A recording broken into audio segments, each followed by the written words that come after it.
5 women and people of color are in the 2020 Democratic presidential field, making it the most diverse in history. And sadly, that also means it's attracting age-old criticisms based on sex and race.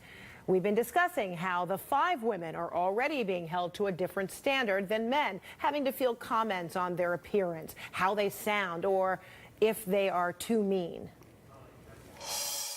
One of the raps on using your tough boss, as you know, that several stories have come out in the last week, high staff turnover in the Senate. What do you think is fair about that criticism, and what have you learned from it? Well, first of all, I love my staff. I wouldn't be where I am, and we wouldn't be able to pass all those bills and do all that work if we didn't have great staff. I am tough. I push people, that is true. But my point is that I have high expectations for myself. I have high expectations for the people that work for me, and I have high expectations for this country.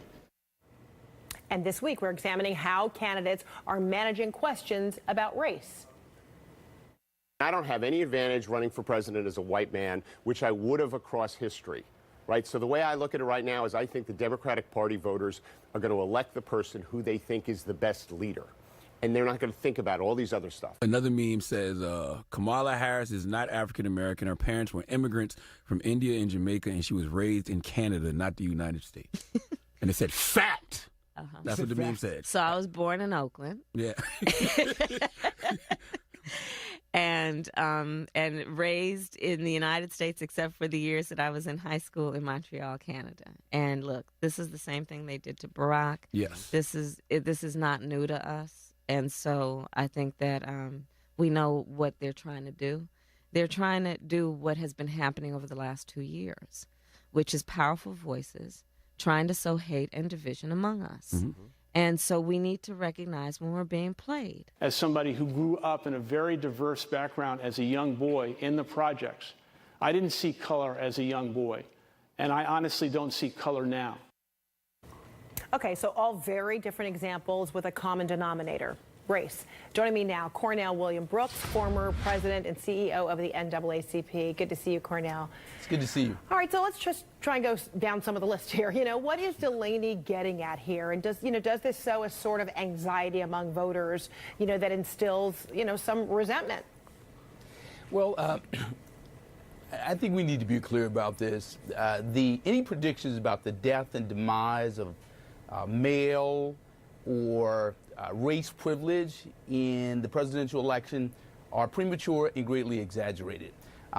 There are approximately 20 or so would-be presidential candidates in the wings. Most of them are white and male. So there's still some advantage to being male, and probably some advantage, not probably, there's an advantage to being white. But what's important here is that we are fielding the most diverse field, if you will, in American history in terms of African Americans, in terms of one Hindu running, in terms of women running. That is, in fact, a good thing. And it allows people to focus on the character, the competence, the abilities, and the track record of those who are stepping forward to assume the highest office in the land. That's, in fact, a good thing. But make no mistake, race is always both text and subtext, particularly in this campaign. And then you've got Kamala Harris, Julian Castro. They're going through something, collectively similar, having to justify their experiences of being either black enough or Latino enough. You heard Harris, on this week's Breakfast Club, radio show. And then it was last October, actually before declaring his candidacy, that Julian Castro addressed how often it does come up. Listen.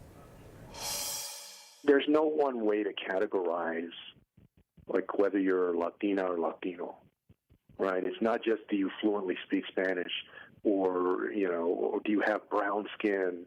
People come in all different colors from different countries, national origins, and ability to speak Spanish. And I think the problem with a lot of even the political mainstream media is that they tend to reduce it to that.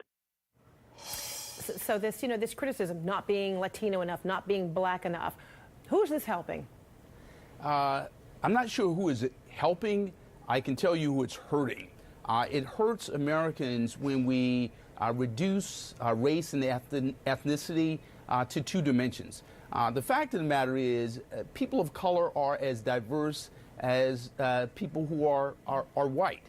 There's no such thing as racial or ethnic street cred. So Julian Castro or Senator Kamala Harris or Cory Booker, whoever the case may be, these people bring to the American electorate diverse experiences, life experiences. And so this whole idea of trying to establish some racial or ethnic street cred is just frankly beside the point, particularly at a moment in which this country is deeply divided based on race and ethnicity, and at a moment in this country where we have so much hate, so much division, and we need real leaders.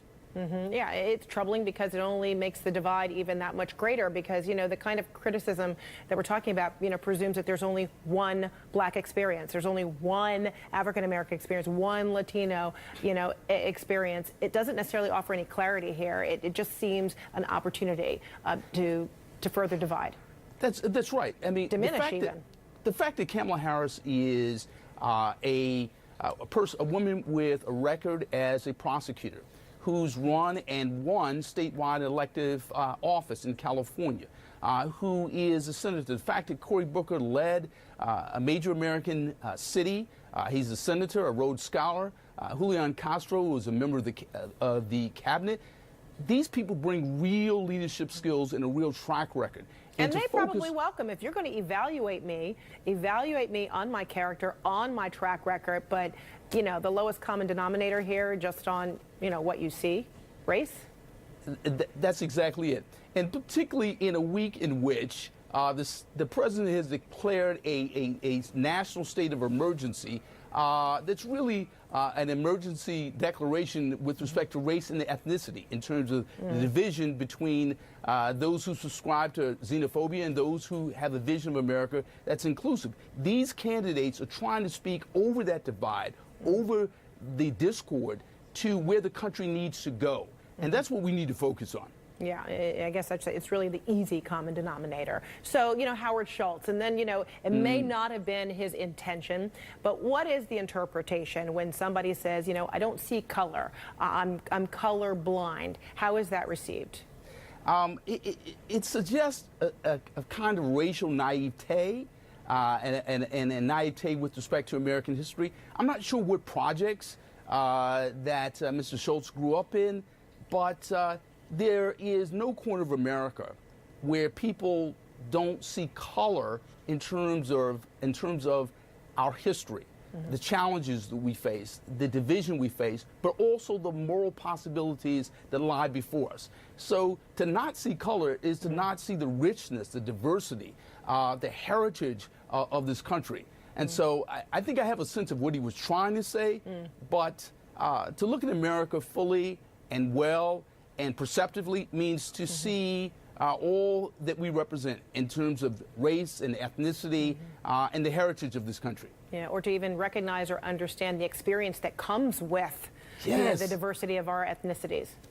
That's exactly it. And the fact of the matter is, the person who succeeds President Trump and President Obama needs to come to grips with the fact that this country is deeply divided. When we have hate crimes having risen 3 years in a row, in the wake of Charlottesville, in the wake of the Tree of Life Synagogue massacre, in the wake of all the divisions that divide this country, we need a president who understands that race and ethnicity are something that we should be proud of and lay claim to, but those are also sources of division that we need to bridge. All right, thank you so much, Cornell William Brooks.